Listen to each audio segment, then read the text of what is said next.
25, también modificación del código, también está, bueno, esto se encuentra en la modificación al Código Penal sobre la incorporación de delitos informáticos de Argentina. Bueno, en cuanto al grooming, el ciberacoso sexual a niños, se puede decir que el Congreso de la Nación, en noviembre del 2013, sanciona la ley 26.904, cuya promulgación se hace efectiva mediante el decreto 2036/2013, el día 4 de diciembre del mismo año.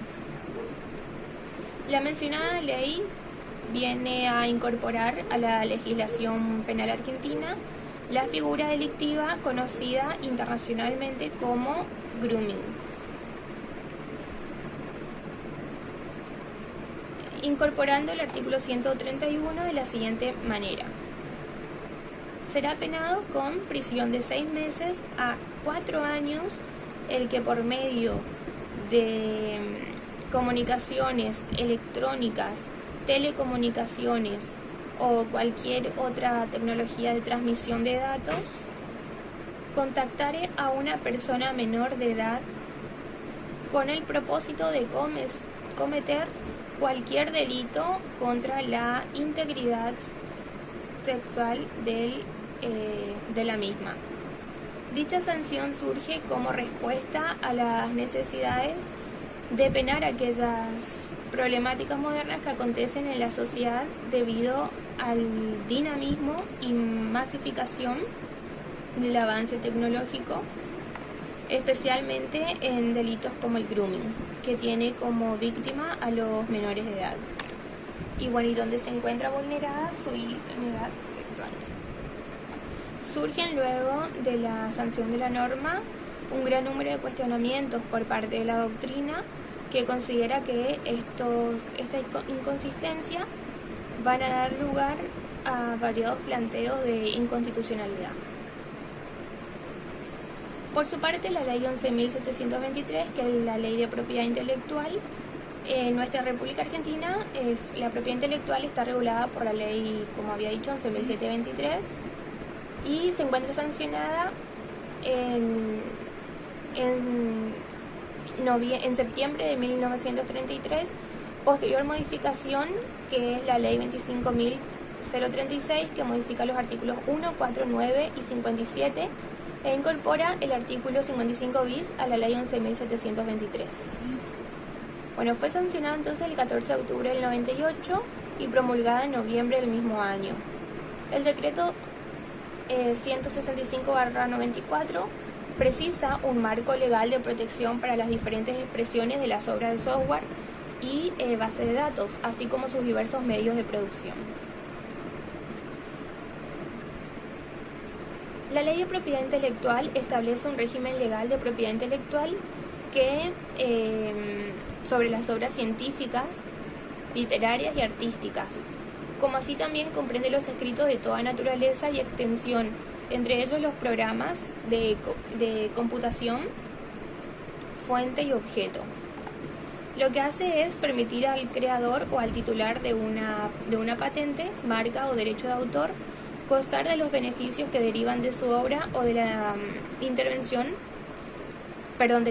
realizada en relación a una creación. Toda producción científica, literaria, artística o didáctica, sea cual fuera el procedimiento de reproducción, da a su autor la facultad de disponer de ella, de publicarla, de ejecutarla, de representarla y exponerla en público.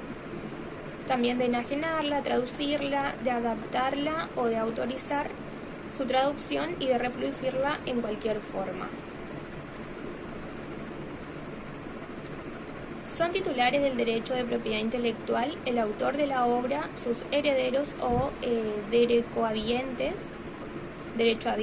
que, con permiso del autor, la pueden traducir, refundar, adaptar, modificar, transportar sobre la nueva obra intelectual que resulta en ese momento.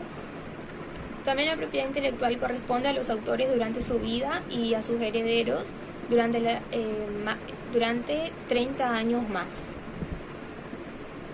Por otra parte, si no hubiere herederos o derechohabientes, del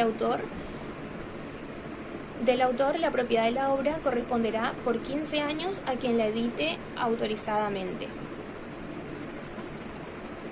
Los herederos no podrán oponerse a terceros que reediten las obras del causante cuando dejen de transcurrir más de 10 años sin disponer su publicación. Tampoco podrán oponerse a que terceros traduzcan las obras del causante después de 10 años de su fallecimiento. Cualquiera puede publicar con fines didácticos o científicos comentarios, críticas o también notas referentes a las obras intelectuales, incluyendo hasta 1000 palabras de obras literarias o científicas u 8 compases de las musicales, y en todos los casos solamente las partes del texto indispensables a ese efecto.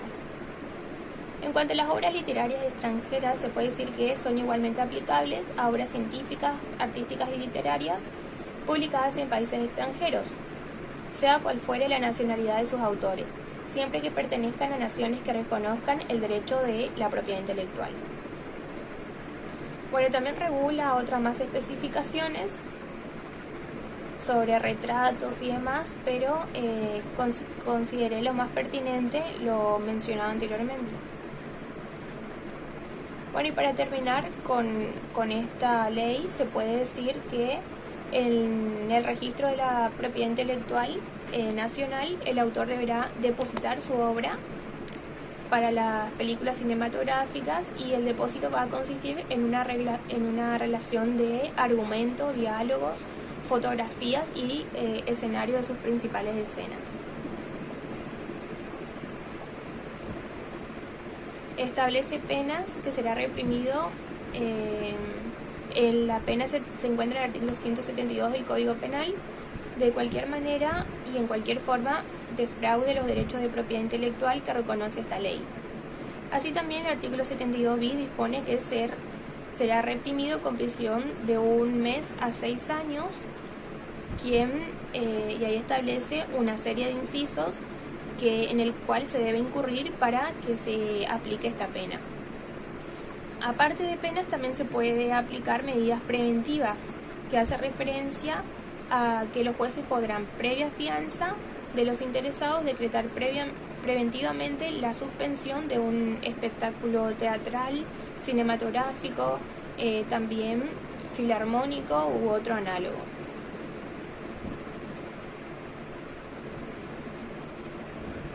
En caso de los derechos de autor, se encuentra sancionada en diciembre 3 del 2003 y promulgada en diciembre 29 del mismo año.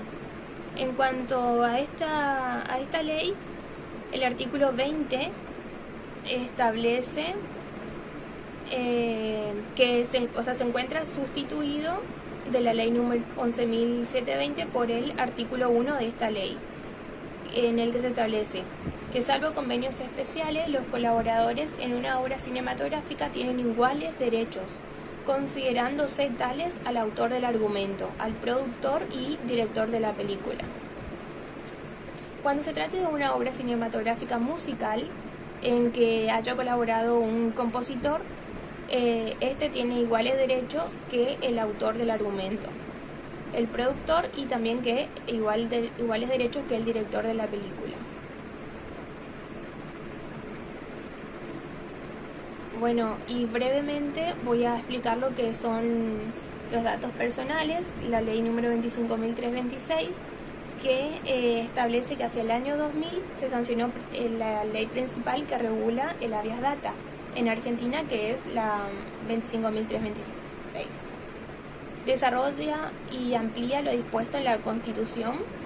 Contiene principios generales relativos a la protección de datos, los derechos de los titulares de datos, las obligaciones de responsables y usuarios de datos, el órgano de control, sanciones y el procedimiento del recurso judicial de habeas data.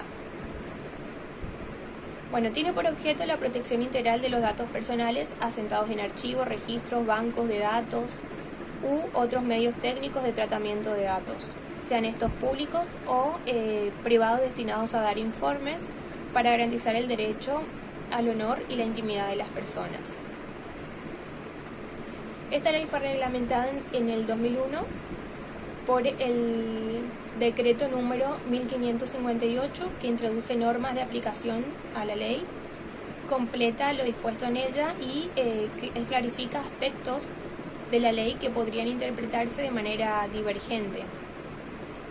La legislación argentina comprende todos los principios fundamentales necesarios para que las personas físicas reciban una protección adecuada de sus datos sensibles, pese también a que estén previstas excepciones y limitaciones para proteger intereses públicos importantes.